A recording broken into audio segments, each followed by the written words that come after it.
નમસ્તે મિત્રો, રોની રેસીપી બ્લોગમાં સ્વાગત છે તમારું। આજે આપણી રેસીપીમાં આપણે બનાવીશું સ્ટ્રોબેરી મિલ્ક શેક। તો આવો આપણે જોઈએ સ્ટ્રોબેરી મિલ્ક શેક બનાવીએ અને બનાવવાનું સ્ટાર્ટ કરીએ। તો આપણે 100 ગ્રામ જેટલી સ્ટ્રોબેરી છે એને આ રીતે કટ કરી લેશું।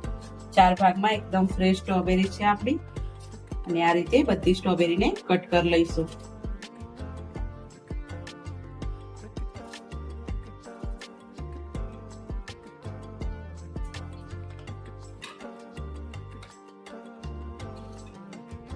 તો આપણે હવે સમારેલી સ્ટ્રોબેરીને મિક્સર જારમાં લઈ લેશું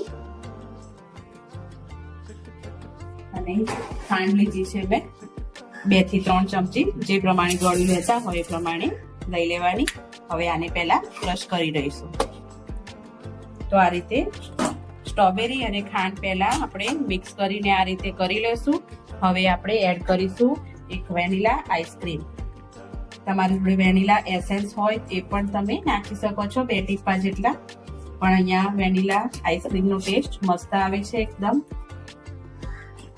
તો એક વેનીલા આઈસ્ક્રીમ લઈ લીધી છે,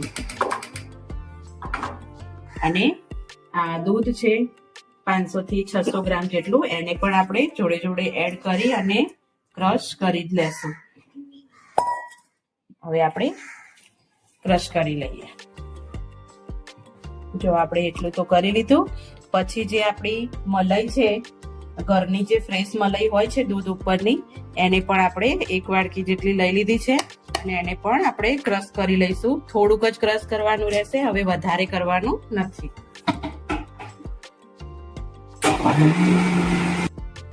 તો આપણું મસ્ત એવું તૈયાર થઈ ગયું છે સ્ટ્રોબેરી મિલ્ક શેક।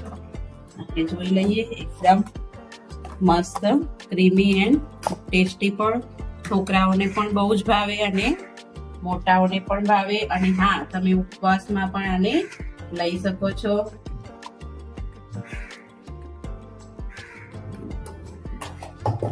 આપણો તૈયાર છે। મેં સ્ટ્રોબેરી થોડી 2 બચાવીને રાખી હતી, અને આ રીતે ઝીણી કટ કરી લીધી હતી, અને આ રીતે ઉપર આપણે ગાર્નિશ કરવા માટે લઈ લેશું।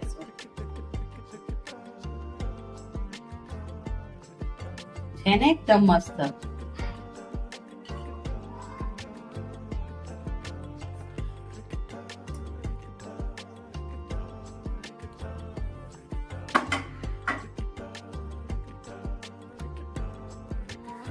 તો મિત્રો, તમને આ વિડીયો અમારો કેવો લાગ્યો એ કહેજો ચોક્કસથી, અને તમે પણ ઘરે ચોક્કસથી બનાવજો। વિડીયો ગમે તો લાઈક, શેર, સબસ્ક્રાઇબ કરજો। And thank you. Har Har Mahadev, ઓમ નમઃ શિવાય।